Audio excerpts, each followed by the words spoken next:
Everyone, দিনটা ছিল 25শে December আর ওই দিন ছিল বাচ্চাদের নিয়ে একটা ছোট্টখাট্টো ফিস্ট।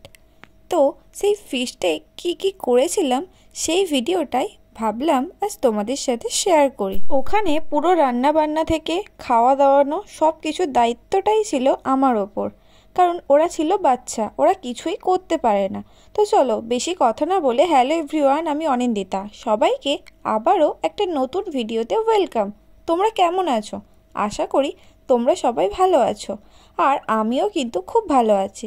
তো সকালবেলা মাকে একটু হেল্প করছিলাম, যেহেতু বাড়িতে ওই দিন চিকেন রান্না হচ্ছিলো, তাই আমার কাজ থাকে সমস্ত কাটাকুটি করার পর আমি মাকে আলু আর বেগুনটা ভেজে দিচ্ছিলাম। সেই সময় পাশের বাড়ির কয়েকটা বাচ্চা এসে বললো যে দিদি, আজ আমরা ফিস্ট করব, তোমাকে কিন্তু আমাদের রান্নাটা করে দিতে হবে। তো আমি বললাম ঠিক আছে, আমার তো কোনো প্রবলেম নেই, চল তাহলে রান্না করাই যায়। যেহেতু ক্রিসমাস ছিল তাই ওরা কিন্তু একটা সুন্দর কেকও এনেছিল। প্রথমে আমি কেকটা ওদের সবাইকে ভাগ করে দিয়েছিলাম, তারপর বসে গিয়েছিলাম সবজি কাটতে। ছোটোবেলার এই দিনগুলো কিন্তু খুব সুন্দর। ছোটোবেলায় আমরা যেই তুলনায় মজা করে থাকি, বড় হয়ে কিন্তু সেটা আর পারি না। ওরা সবাই সকালে উঠে সবাই চাঁদা তুলে সবাই মিলে বাজারে গিয়ে সমস্ত কিছু জোগাড় যন্ত্র করে নিয়ে, যেহেতু ওরা ছোট তাই রান্না বান্নার কাজটা ওরা পারে না। তাই ওরা আমাকে বলেছিল যে দিদি, তুমি আমাদের একটু রান্না করে দেবে। আমি কিন্তু রান্না করতে যেহেতু ভালোবাসি, তাই আমি একবারের জন্য না বলিনি। প্রথমে চাল ধুয়ে ভাত বসিয়ে দিয়েছিলাম, তারপর মাংসটাকে সুন্দর করে জল দিয়ে ধুয়ে নিচ্ছিলাম, কারণ মাংসর মধ্যে অনেক নোংরা লেগে থাকে, তাই জল দিয়ে সুন্দরভাবে ভালো করে ধুতে হয়। তাই আমি ভাত বসিয়ে দেওয়ার পর মাংসটা সুন্দরভাবে ধুয়ে নিচ্ছিলাম ম্যারিনেট করার জন্য। ওদের কিন্তু মেনুতে ছিল শুধু চিকেন আর ভাত, কারণ ওরা আবার সবজি খেতে পছন্দ করে না। অবশ্য ওদেরই বা কী বলবো, আমিও তো সবজি খাই না, আর আমার চিকেন হলে কিছু লাগে না। সেটা অন্তত এতদিনে আপনারা খুব ভালোভাবে বুঝে গিয়েছেন যারা আমার ভিডিও দেখেন। সবাই মিলে একসাথেই ফিস্ট করার মধ্যে একটা কিন্তু দারুণ মজার ব্যাপার আছে। আমার কিন্তু এরকম ফিস্ট করতে খুবই ভালো লাগে, কিন্তু ওই দিন আমি পারলে ওদের সাথে যোগ দিতে পারতাম, বাট ওদের আগে থেকে কোনো প্ল্যান ছিল না, আর ওরা সেভাবে আমায় বলেন, তাই আমি ফিস্টে যোগ দিইনি। নেক্সট টাইম বলেছিলাম আমি অবশ্যই যোগ দেব। চিকেনটা ধুয়ে নেওয়ার পর ম্যারিনেট করতে বসে গিয়েছিলাম। অল্প মশলা দিয়েই কিন্তু আমি ম্যারিনেটটা করেছিলাম, আর চিকেনটা খেতে কিন্তু অসম্ভব সুন্দর হয়েছিল। প্রথমে পেঁয়াজ, লঙ্কা, আদা রসুন বাটা, ধনেপাতা দিয়েছিলাম, তারপর ওর মধ্যে সামান্য লঙ্কা গুঁড়ো, হলুদ গুঁড়ো আর মিট মশলা দিয়েছিলাম। যেহেতু ওরা বাচ্চা, ঝালটা কিন্তু একটু কম করেই রেখেছিলাম, যাতে ওরা ভালোভাবে খেতে পারে। চিকেনটাকে তারপর সুন্দরভাবে ম্যারিনেট করে নিচ্ছিলাম, কারণ চিকেনটা যত সুন্দরভাবে ম্যারিনেট করবে তত কিন্তু মাংসর টেস্ট আর কালার দুটোই কিন্তু খুব সুন্দর আসবে। তাই চিকেনটা ম্যারিনেট করতে দিয়ে আমি চলে গিয়েছিলাম চিকেনের আলুগুলো ভেজে নেওয়ার জন্য। চিকেনের আলুগুলো অল্প হলুদ আর সামান্য নুন দিয়ে ভেজে নিয়েছিলাম। ভেজে নেওয়ার পর নামিয়ে নিয়েছিলাম, আর এদিকে ম্যারিনেট করা চিকেন আর আলু সবটাই কিন্তু রেডি, আর ওদিকে মশলাপাতিও কিন্তু সব রেডি ছিল।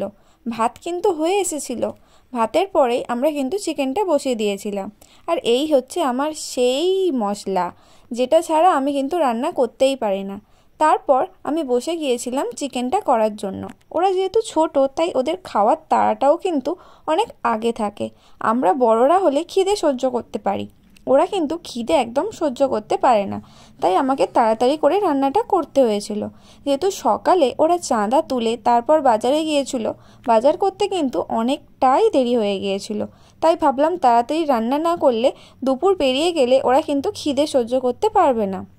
তাই ঝটপট উনুন বানিয়ে নিয়ে বসে গিয়েছিলাম আমি রান্না করতে। প্রথমে কড়াইতে মশলাটা দিয়ে দেওয়ার পর মশলাটা একটু কষিয়ে নিয়ে ওর মধ্যে চিকেন দিয়ে সুন্দরভাবে কষিয়ে নিচ্ছিলাম, কারণ চিকেন কষতেও কিন্তু অনেকটাই টাইম লাগে। আর ওরা যেহেতু ছোট, তাই ওদের কিন্তু খিদে সহ্য করার মতো একদম ক্ষমতা থাকে না। আমি রান্না করছিলাম, ওরা কিন্তু আমার পাশে বসে খেলছিল, নানা রকম গল্প করছিল। আমার কিন্তু এগুলো বেশ ভালো লাগে। হ্যাঁ, হতে পারে আমি ওর থেকে অনেকটা বড়, আর কেউ কেউ তো আমার কাছে পড়তেও আসে। তার ওপর ওরা কিন্তু আমাকে মনের কথাগুলো সব কি সুন্দর খুলে বলে। এই জিনিসটা আমার না খুব ভালো লাগে। কোথায় কি হয় না হয় সব কিছু ওরা কিন্তু আমার কাছে বন্ধুর মতো এসে বলে। বাচ্চারা কিন্তু আমার সাথে খুব দারুণভাবে মিশতে পারে, আর আমি জানি না কেন বাচ্চাদের সাথে বন্ধুত্ব করতেও আমার বেশি টাইম লাগে না। ওরা কিভাবে আমার বন্ধু হয়ে যায় আমি নিজেও বুঝতে পারি না। এদিকে দেখুন চিকেনটা কিন্তু কষা হয়ে গিয়েছে আর খুব সুন্দর একটা কালার এসেছিল। ওরা তো দেখেই বলছিল যে দিদি কালারটা কিন্তু দারুণ হয়েছে। সবার ছোটোবেলাটা কি সুন্দর মজার হয় তাই না? এই ছোটোবেলার দিনগুলো আমরা যখন বড় হয়ে যাই তখন কিন্তু ভীষণভাবে মিস করি। এখন তো সবার হাতে স্মার্টফোন চলে এসে সবাই ফোন নিয়ে ব্যস্ত থাকে। আমরা কিন্তু যখন ছোট ছিলাম আমাদের কাছে কোনো মোবাইল ফোন ছিল না। আমরা কিন্তু খেলাধুলো এই সমস্ত জিনিসের মধ্যে ব্যস্ত থাকি। আর এই ধরনের ফিস্ট আমরা কিন্তু ছোটোবেলায় অনেক করেছি। দেখুন আপনাদের সাথে কথা বলতে বলতে চিকেন থেকে জলটা বেরিয়েও এসেছে আর চিকেনটা সুন্দরভাবে কষাও হয়ে গিয়েছে। তো ওদের স্নান করতে পাঠিয়ে দিয়েছিলাম আর চিকেনের মধ্যে জল দিয়ে চিকেনটা ভালো করে ফুটিয়েও নিয়েছিলাম। ব্যাস ভাত আর মাংস রেডি। এবার শুধু গরম গরম ভাত আর মাংস খাওয়ার পালা। ওরা স্নান করে আসার পর ওদের আমি খেতেও বসিয়ে দিয়েছিলাম। আজকের মতো এই পর্যন্তই, টাটা। আবার দেখা হচ্ছে নতুন কোনো ভিডিওটা ভালো লাগলে অবশ্যই লাইক কমেন্ট করবেন আর চ্যানেলটিকে সাবস্ক্রাইব করতে একদম ভুলবেন না।